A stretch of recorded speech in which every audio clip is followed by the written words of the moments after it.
Well, there are concerns tonight about possible funding cuts to libraries across the country. In March, President Trump issued an executive order that would cut funding to the Institute of Museum and Library Services. Our Taryn Simmons spoke with people here in mid-Michigan about the effects it could have on communities here, and she's here for you tonight with more on that story.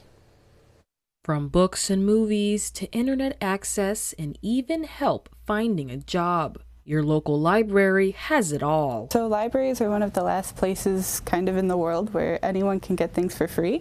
And so it's a really important source of entertainment, education. That's Gabby Kindig, communications team leader at the East Lansing Public Library. Kindig says the recent executive order could make it harder for them to offer up important resources. And especially for smaller libraries or rural libraries, they don't have a lot of other funding to supplement, and so they really rely on this money to serve their populations. According to the Michigan Library Association, millions of dollars that they rely on a year could be impacted.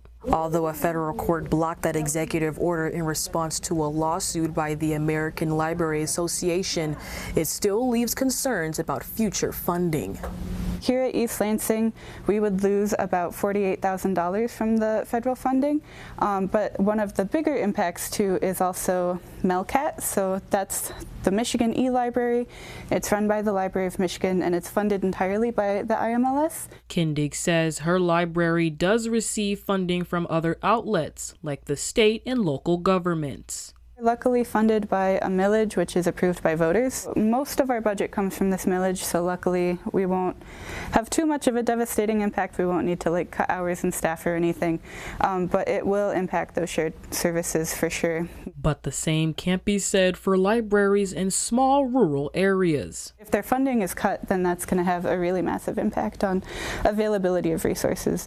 Here for you in East Lansing, Taryn Simmons, 6 News.